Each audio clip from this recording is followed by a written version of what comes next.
Try this one.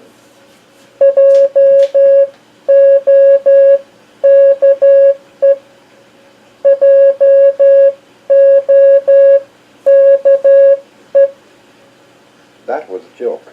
Did it sound funny? Well, about that. Don't quit your day job. Anyway, the other day, I got a hold of these Morse code cassettes. They're, learn Morse code, or code. And, it got me thinking about that a bit. As far as a radio form of communications, using Morse code with what's called CW, or continuous wave, basically what happens is you have a transmitter and you turn it on and off with the key. So you turn it on and off with a series of dots and dashes. A dot is times, whatever, n times whatever, and the dash is 3 times n.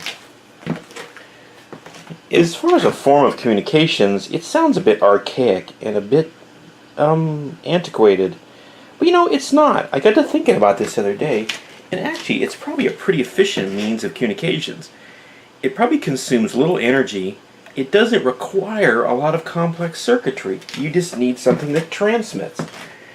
There are plenty of people that build little, what they call QRP rigs, which are low-powered transmitters, and all you need is the key, and you don't even need that. You could probably use a couple of bare wires. Of course, somebody has to be at the other end to receive it. A typical receiver is some sort of shortwave receiver. That's where a lot of code goes on.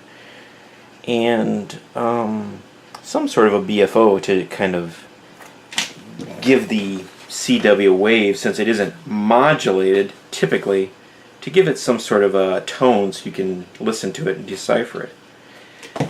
When it comes time to combat interference, if your receiver has some filtering, since code doesn't have any modulation per se, you can narrow band your receiver up pretty tight and probably obliterate any interference. So it's probably a clever clever means of communication. It's been around forever. It was one of the first forms of communication because of its simplicity. Over the past few years in the amateur community, it seems like it may have fallen out of favor. But don't poo-poo it yet. I don't know. I think the major stumbling block to it is you have to learn the code or the language. And like any language, it's a little tougher if you're older, like me. I think I know maybe 2 letters of code, and to be really honest, I couldn't tell you which one is which. So I was thinking about listening to these tapes, or looking online to see what people do to listen to code. Now, in fairness, you don't have to know the code to decipher it. With today's modern computers and a program, you can pump your audio from your radio into your computer, and the machine will do most of the work. I don't know, it seems a bit complicated. The shortest distance between 2 points is still the shortest distance. Maybe it's a skill that might be valuable someday. If you stop and think about it, at least in the amateur bands, the way the bands are kind of divided up, they have a band and then they've kind of sliced it in half where they've got code and digital things on one end and then voice on the other end. You really are kind of missing out on something. I find myself more and more listening to the amateur bands and just sitting back and enjoying the chit-chat, and some of it's some interesting technical data that will probably never be passed on any other way. These tapes made me think that, maybe I'm missing something. And maybe I need to get off my butt and learn code. Now, learning to read code and learning to send code, in my book, are 2 different things. They're kind of like reading and writing. And there's a few other skills you probably should have mastered before you set off on this little tangent. I don't know. I thought I would snoop into this and see what came about it and see how poorly I did. I did read a thing the other day that said everybody can learn code as long as you practice.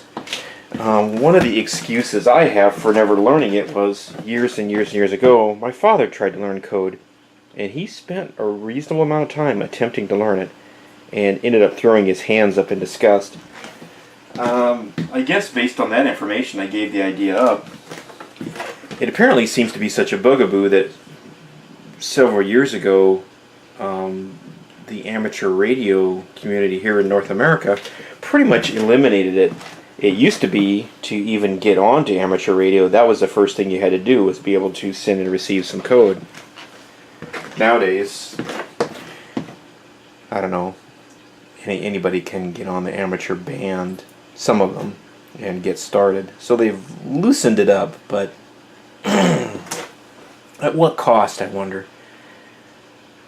At first glance, I didn't think it was a bad thing, but in retrospect, maybe I agree more and more with maybe, it's something you ought to at least look into. Just blatantly ignoring it may be a bad thing. There are a lot of different pieces of equipment to use with code, and maybe I'll get into those later, but like I said, I think I might venture down this road, see what pans out. So if something develops, or there's a cheap laugh to be had at my expense, I'll let you know. Take it easy. Here is our last word using the letter J. Listen very carefully and try to catch this one.